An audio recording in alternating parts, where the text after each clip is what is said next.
प्यारे बच्चों, आज हम लोग पाइथागोरस प्रमेय का अध्ययन करेंगे। पाइथागोरस प्रमेय क्या होता है इसके बारे में जानेंगे और उसके बाद इस प्रमेय को हम लोग सिद्ध करेंगे कि पाइथागोरस प्रमेय होता क्या है। पाइथागोरस प्रमेय किस प्रकार से प्राप्त किया गया, इन सभी बिंदुओं पर हम लोग फोकस करेंगे। पहले तो यह जानेंगे कि पाइथागोरस प्रमेय होता क्या है। सबसे पहले हम जानते हैं कि कोई समकोण त्रिभुज है इस तरह से, तो पाइथागोरस ने क्या किया, इस पर एक वर्ग बना दिया, एक स्क्वायर बनाया। इस स्क्वायर का जो वर्ग था, इस वर्ग का जो वर्ग था या इस भुजा पर जो वर्ग बना था, इस वर्ग का जो क्षेत्रफल था, इन दोनों भुजाओं पर बने वर्गों के क्षेत्रफल के बराबर पाया गया। जैसे यदि इसकी भुजा 3 है, इसकी भुजा 4 है, तो 3 का वर्ग जो है 9 और 4 का वर्ग 16। अब इन दोनों को जोड़ा गया तो 16 9 25, तो इसका वर्ग जो था यह भी 5 का स्क्वायर यानी 25।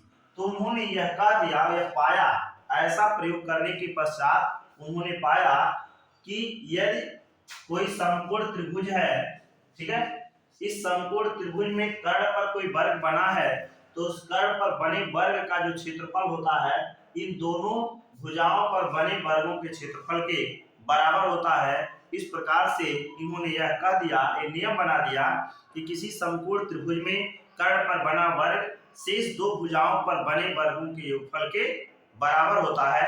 इसी चीज को हम लोग यहाँ पर प्रूव करेंगे, सिद्ध करेंगे, ये बताएंगे कि वो कैसे आया।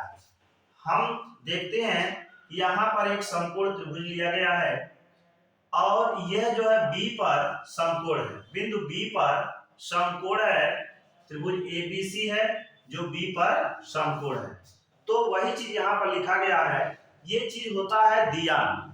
दिया पहले लिखते हैं, फिर सिद्ध करना क्या है, फिर अगर रचना की आवश्यकता पड़ी तो रचना करते हैं, उसके बाद उपपत्ति। अब हम यहाँ देखेंगे कि दिया क्या है। ये एक समकोण त्रिभुज एबीसी जो बी पर समकोण है। सिद्ध क्या करना है कि समकोण बनाने वाले कोण के सामने की जो भुजा होती है वह कर्ण होती है और एक भुजा लंब और एक भुजा आधार होती है। तो यही कर्ण पर बना वर्ग यानी AC स्क्वायर इस AB स्क्वायर और प्लस BC स्क्वायर के बराबर होता है। यहीं से अगर इसका नाम कर रहे हैं हम इस तरह से, तो इसका होता है मान AC स्क्वायर बराबर AB square plus BC square. यही चीज जो हमको यहाँ पर प्रूव करना है। रचना थोड़ा सा इसमें करते हैं।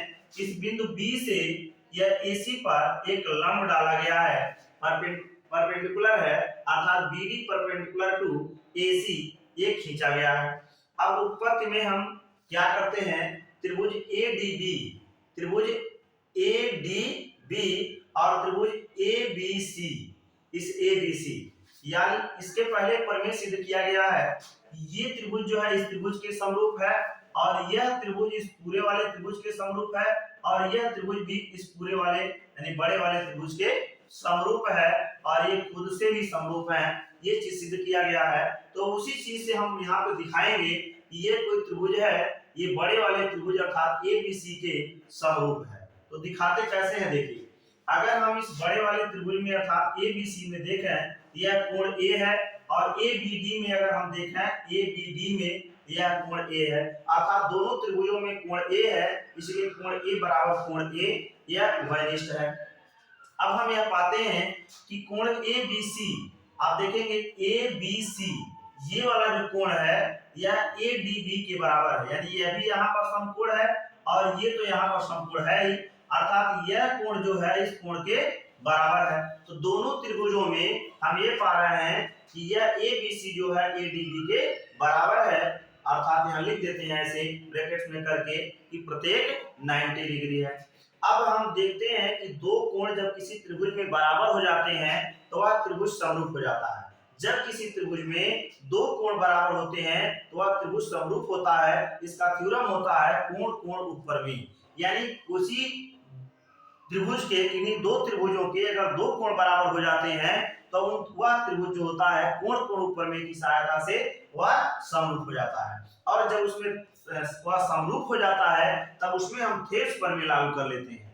जब वह समरूप होता है तब उसमें हम थेस प्रमेय लागू कर लेते हैं।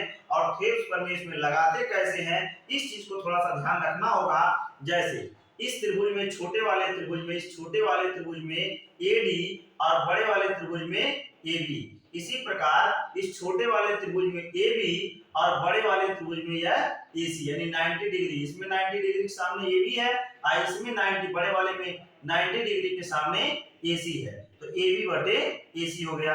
इसका हम तिर्यक गुणा करते हैं तो AB का AB में गुणा करेंगे तो AB स्क्वायर हो जाएगा और AD का जब AC में करेंगे तो AD गुणे AC हो जाएगा, AD इंटू AC हो जाएगा। इसको हम इक्वेशन फर्स्ट बना लेते हैं। अब देखिए सेम जो है, अब इस त्रिभुज इस ट्रायंगल में BDC में और ABC में हम पाएंगे, यहाँ पर हम लिखते हैं इसी प्रकार लिखते हैं यह BC स्क्वायर बराबर BC square is equal to DC into AC। जिस प्रकार से यह लिखा गया AB square is equal to AD into AC, इसको इक्वेशन फर्स्ट बनाया गया। इसी तरह इस त्रिभुज में अगर हम देखते हैं यह BC स्क्वायर जो होगा वह DC इंटू AC के गुणनफल के बराबर होगा और ये हो जाएगा इक्वेशन सेकंड। अब हम क्या करते हैं, ये समीकरण फर्स्ट तथा सेकंड को यहाँ पर लिखेंगे। समीकरण फर्स्ट तथा सेकंड को जोड़ने पर दोनों समीकरण को जब हम जोड़ देंगे तब मिलेगा क्या, यहाँ पर मिलेगा AB स्क्वायर और यहाँ पर मिलेगा BC स्क्वायर, तो हो जाएगा AB स्क्वायर और प्लस BC स्क्वायर बराबर इस समीकरण में है AD इंटू AC और प्लस इस समीकरण में है DC इंटू AC।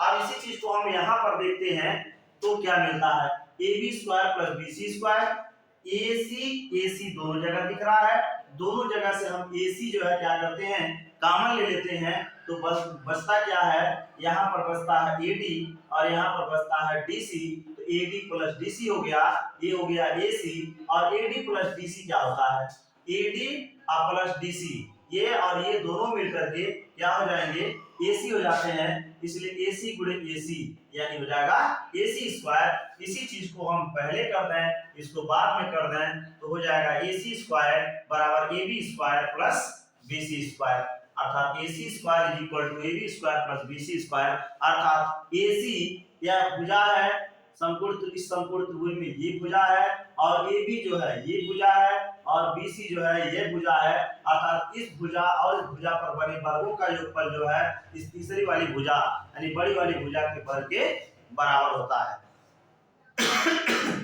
एक चीज और जानेंगे कि अगर कहीं तीन बिंदु दिए गए हों, जैसे 3, 4, 5, अगर ये सबसे तीन मान दिए हुए हैं और तीन मान में सबसे बड़ा वाला जो मान है वह उसका वर्ग अगर इन दोनों छोटे वाले मान के वर्ग के बराबर, वर्गों के योगफल के बराबर हो जाता है तो समझिए ये पाइथागोरियन त्रिक कहलाता है। क्या कहलाता है, पाइथागोरियन त्रिक। ये अक्सर जो है परीक्षा में कभी कभी कंपटीशन में भी अक्सर इस चीज को पूछ देता है, पाइथागोरियन त्रिक क्या है। पाइथागोरियन त्रिक क्या है, तो पाइथागोरियन त्रिक यही होता है कि तीन अगर मान दिया हुआ है और इन तीनों में तीन भुजाएं दी हुई हैं, इन तीनों भुजाओं में अगर बड़ी वाली भुजा का जो वर्ग है से दोनों छोटी भुजाओं के वर्गों के योगफल के बराबर अगर होता है तो वह पाइथागोरियन त्रिक है। अगर ऐसा नहीं है तो पाइथागोरियन त्रिक नहीं है। जैसे 3, 5 और 7 को अगर हम ले लें तो यह पाइथागोरियन त्रिक नहीं होगा। क्यों? क्योंकि 7 सत्ते हो जाएगा 49, अब 5 पचे 25 अब प्लस 3 त्रिका 9, 9 5 14 और 2 1 3 34 हो जाएगा और इसका मान आ गया 49। तो ये दोनों अलग अलग आ रहे हैं, इसलिए ये वाला जो वैल्यू है ये पाइथागोरियन त्रिक नहीं है। तो आप लोग इस पाइथागोरस प्रमेय आप बोर्ड एग्जाम से संबंधित जो भी परीक्षार्थी हैं बोर्ड एग्जाम देने जा रहे हैं, तो मैथ में आप इस चीज को विशेष ध्यान देंगे। पाइथागोरस पाइथागोरस प्रमेय क्या है, पाइथागोरस थ्योरम कैसे सिद्ध किया जाता है, कैसे प्रूव किया जाता है, ये चीज हो गया। पाइथागोरस प्रमेय किसे कहते हैं ये भी हो गया आपका। तो इस चीज को आप कंप्लीट तैयार रखेंगे, क्योंकि यह बहुत इंपॉर्टेंट प्रमेय है, बहुत महत्वपूर्ण प्रमेय है। परीक्षा में अक्सर इससे प्रश्न बनता ही बनता है। हो सकता हो कि सीधे यह प्रमेय ही आपसे पूछ दे, या इस पर आधारित कोई क्वेश्चन आप बना करके पूछ सकता है। तो आज के लिए फिलहाल इतना ही, शेष हम लोग नेक्स्ट टाइम में पढ़ेंगे। और आप ये वीडियो देखिए और अधिक से अधिक इसका लाभ उठाइए, और हमारे इस चैनल को सब्सक्राइब कीजिए। Physics classes by Sahni sir के द्वारा ये चैनल बना है, और यह चैनल आप लाइक कीजिए, शेयर कीजिए, सब्सक्राइब कीजिए, और आप लाभ उठाइए इसका। धन्यवाद।